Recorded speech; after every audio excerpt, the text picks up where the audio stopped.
netizensuara.com bersama saya Risma Halidi dalam acara Selera Ramadan. Seperti biasa nih, Chef Ruben telah menyiapkan menu spesial untuk tamu spesial kita hari ini, yaitu Wakil Presiden Republik Indonesia ke-10 dan ke-12 Bapak Yusuf Kala. Kira-kira menu apa yang akan dibuat oleh Chef Ruben? Yuk ikutin terus.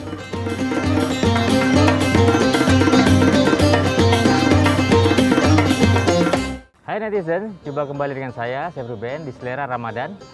Kali ini kita akan masak untuk seseorang yang sangat spesial. Dan oleh karena itu, saya pilihkan menu yang sangat favorit adalah chicken curry mukdo biasa, lalu ada fish tandoori, dan disajikan dengan biryani rice. Baiklah, yang akan saya demokan hari ini adalah mukdo biasa. Itu adalah chicken curry, stylenya India. Dan ini sangat spesial karena mempunyai bahan-bahan yang sangat enak banget, flavornya wangi dan rasanya agak-agak sedikit pedas tapi benar-benar membangkitkan selera. Oke, mari kita masak.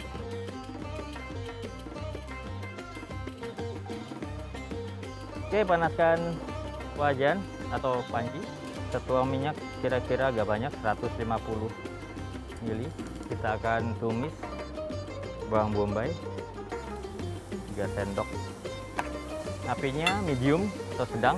Langkah pertama yang krusial ya.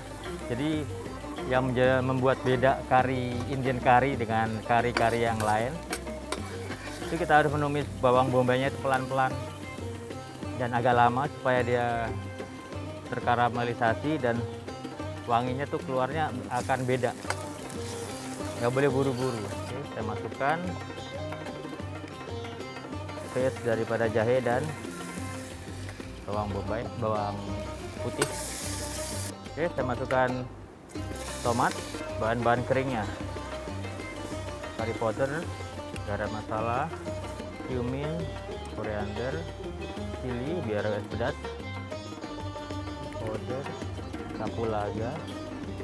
Oke, sekarang kita masukkan ayamnya ya. Kita beri garam dan lada. Saya hanya menggunakan ayam saja, tapi kalau suka bisa tambahkan kentang ya. Kentang dipotong kotak-kotak, masukkan baru. Oke, sudah. Terakhir kita masukkan kaldu ayam sampai menutupi permukaan chickennya.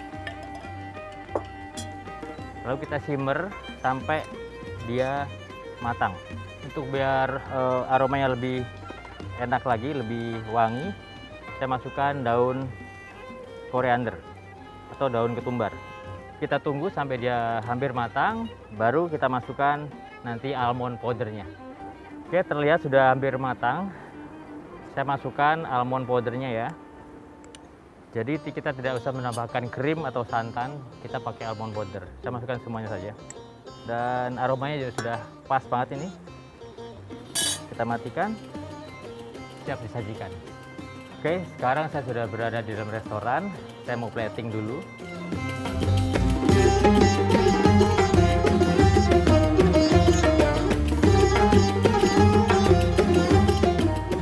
Wah, makanannya udah siap ya, Chef? Sudah siap semuanya. Ini makanan spesial buat Pak Yusuf Kala. Kita sudah siapkan spesial ya, nasi biryani, ada chicken mukdo biasa dan ada tandoori, fish tandoori. Terus saya sudah siapkan 2 rantang khusus buat Pak Yusuf Kala yang nanti kita bawa ke sana. Berarti Chef Ruben bakal nemenin aku ke rumahnya Pak Yusuf Kala ya? Iya dong. Oke. Yuk netizensuara.com, ikutin kami terus sampai ke rumahnya Pak Yusuf Kala. Wah Chef, akhirnya kita sampai juga di kediaman Pak Yusuf Kala ya? Iya nih, akhirnya sampai. Oke. Udah gak sabar nih. Ya, sama. Sekarang kita udah sampai di kediaman Pak Yusuf Kala. Kita mau memberikan tantangan dari makanan yang udah dibuat oleh Chef Ruben ya, Chef? Ya, siap. Mau ikutin keseruannya seperti apa? Yuk masuk lagi aja. Chef, saya mau masuk ke dalam buat ngobrol-ngobrol sama Pak JK. Siap. Thank you, Chef. Assalamualaikum, hai netizensuara.com. Saat ini saya sedang berada di rumah kediaman Bapak Yusuf Kala.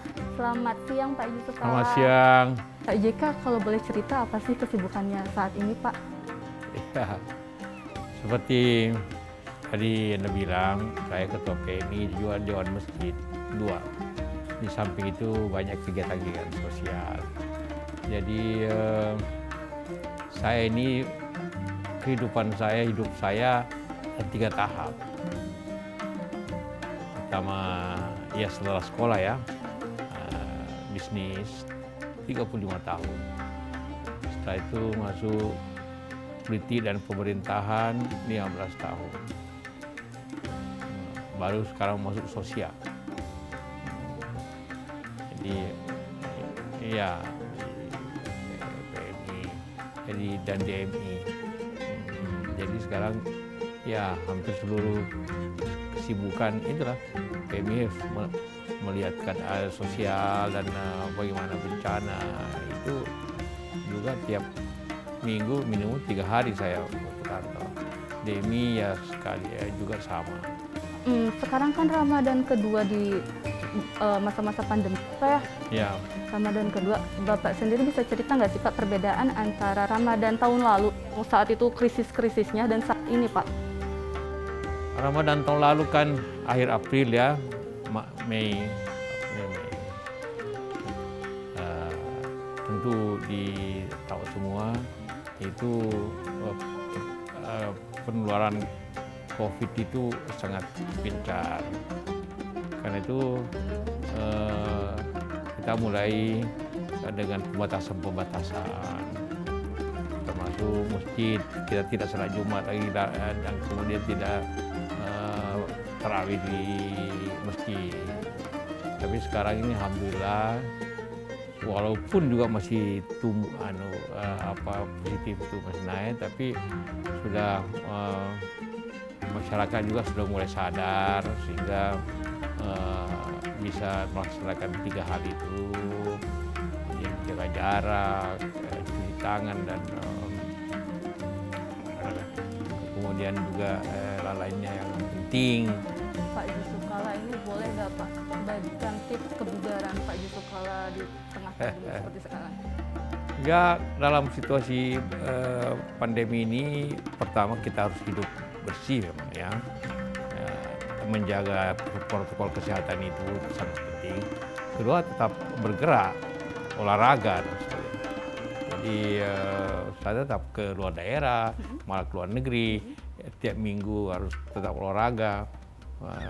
Dan kemudian tentu makan sehat, walaupun sederhana tapi sehat. Ngomong-ngomong tugas Bapak sebagai Ketua Umum Palang Merah Indonesia ya Pak, kita tahu bahwa setiap Ramadan stok darah tuh pasti berkurang, apalagi di tengah pandemi seperti sekarang. Pak JK bisa cerita nggak Pak tentang kondisi stok darah saat ini, sekaligus hal apa yang Bapak dan tim lakukan supaya stok tetap terpenuhi? Seperti Anda bilang tadi, memang stok darah pada puncak pandemi itu turun 50%. Sehingga solusinya 2 yang kita pakai, yaitu pertama minta bantuan TNI Polri untuk donor bersama, jadi donor massal. Dan alhamdulillah Polri dan TNI itu melaksanakan itu di seluruh Indonesia. Yang kedua itu belum cukup, karena itu solusi yang kedua ialah apabila ada yang membutuhkan darah, transfusi darah, maka harus bawa keluarga yang cocok atau bawa teman-teman yang cocok. Itu tadi tentang stok darah biasa Pak. Sementara di pandemi ini ada lagi namanya darah plasma konvalesen ya Pak ya. Nah kalau hal-hal seperti itu apakah PMI juga mengakomodir hal-hal terkait? Oh iya, justru PMI yang menjadi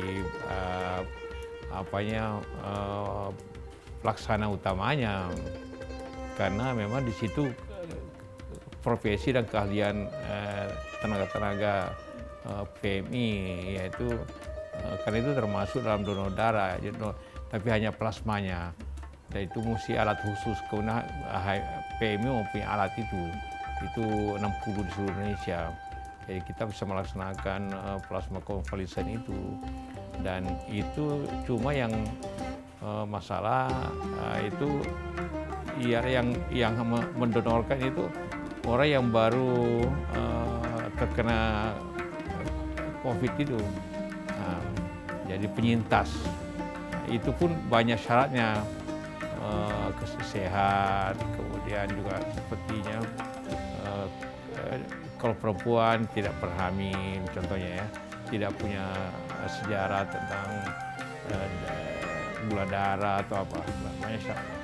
Dan tapi alhamdulillah itu dipenuhi, itu sudah kira-kira 30.000. Jadi terlepas dari faktor yang memberatkan orang untuk donor plasma, keinginan masyarakat untuk mendonorkan plasmanya penyintas COVID itu tinggi ya Pak ya? Tinggi, cukup tinggi. Namun kalau ada 10 orang yang datang, itu rata-rata hanya paling tinggi 2 yang memenuhi syarat. Biasanya makanan favoritnya Pak Jusuf Kalla itu kalau buka puasa dan sahur itu apa sih Pak? Biasa aja, tapi kalau untuk bukanya saya selalu buka dengan es kelapa. Itu aja 30 hari gitu ya, puasa dan kelapa dengan korma itu aja.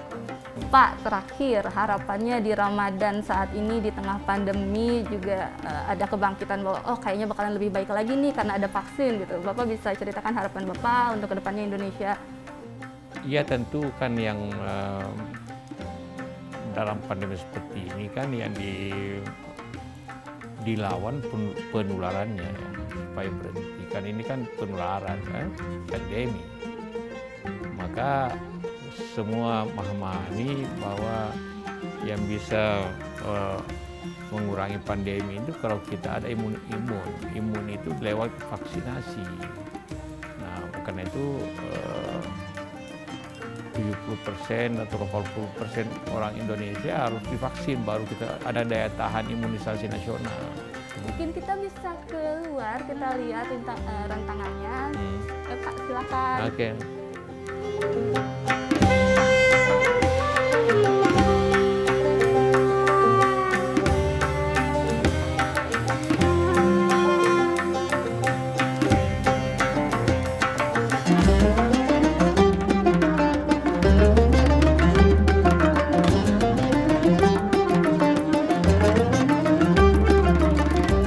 Tidak puasa kita coba dulu, tapi ini puasa ya, kita menunggu. Iya, terima kasih semuanya. Terima kasih juga Pak Jusuf Kalla. Ya, terima kasih ya. Iya, untuk teman-teman Suara.com sampai sini di Selera Ramadan. Sampai jumpa di Selera Ramadan selanjutnya. Terima kasih Pak Jusuf Kalla. Terima kasih. Iya.